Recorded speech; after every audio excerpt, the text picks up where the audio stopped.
Bonjour tout le monde, j'espère que la rentrée se passe bien pour vous. Aujourd'hui, c'est le moment du Quick Tips de la semaine et cette semaine, j'avais plutôt envie de vous faire un Quick Tips qui, j'espère, pourra vous inspirer.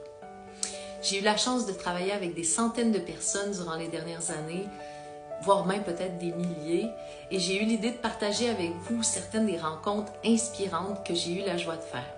Cette histoire, pour moi, elle est particulièrement intéressante parce qu'elle montre qu'il y a plein de façons de faire carrière en musique et puis qu'il n'y a pas un seul chemin pour y arriver. L'histoire que je vais vous raconter commence à Montréal, au Canada, en 2005, quand une jeune femme d'à peu près 25 ans vient me voir pour un coaching. Dès le début, j'ai vu qu'elle était super motivée, passionnée, mais surtout, ce qui m'a marqué de cette première rencontre, c'est qu'elle m'a dit « Je travaille dans un bureau, je n'aime pas ça et je ne veux pas y passer ma vie. » On a regardé ce qu'elle aimait voyager, elle aimait chanter, et puis il se trouve qu'à l'époque, il y avait une grosse demande pour des groupes qui faisaient des concerts dans des hôtels partout dans le monde, surtout en Asie. Les conditions, elles étaient bonnes, ça permettait de voyager, puis ça permettait de découvrir le monde. Je lui ai donc proposé de tenter sa chance pour ce genre de projet-là. Elle m'a dit oui.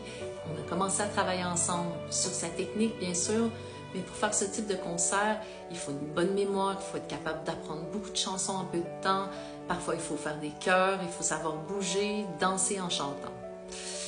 Et donc, j'ai vite vu qu'elle était vraiment travailleuse, attentive, puis elle apprenait très vite. Au même moment, elle a rencontré d'autres chanteurs via l'école où je travaillais. Ils ont commencé à faire des concerts ensemble. Ça aussi, ça a contribué à la préparer pour sa nouvelle aventure. Nous, on a dû travailler peut-être 1 an ou 2. En tout cas, quand elle s'est sentie prête, elle a commencé à faire des auditions. Je me souviens qu'après sa première audition, j'ai eu peur qu'elle se décourage parce qu'elle n'a pas été prise. Mais non, elle a persévéré, elle a passé une 2e audition et ça a fonctionné. Elle est partie pour le Moyen-Orient et sa nouvelle aventure a commencé. Bien entendu, avec les années, elle a continué à évoluer et à progresser. Des années plus tard, j'étais en vacances à Montréal, j'ai eu la chance d'aller la voir en concert, puis j'ai été tellement touchée, éblouie par son professionnalisme, puis par toute l'expérience qu'elle avait accumulée. Elle a fait plein d'autres projets pendant toutes ces années et aujourd'hui, elle continue à donner des concerts partout. Elle compose ses chansons, elle vient même de sortir un single. C'est quelqu'un qui restera toujours gravé dans mon cœur. Voilà, j'espère que son histoire pourra vous inspirer à suivre vos aspirations et à vous donner les moyens d'accomplir ce que vous avez envie d'accomplir. C'était le Quick Tips de cette semaine. Je vous souhaite une belle semaine et à très vite.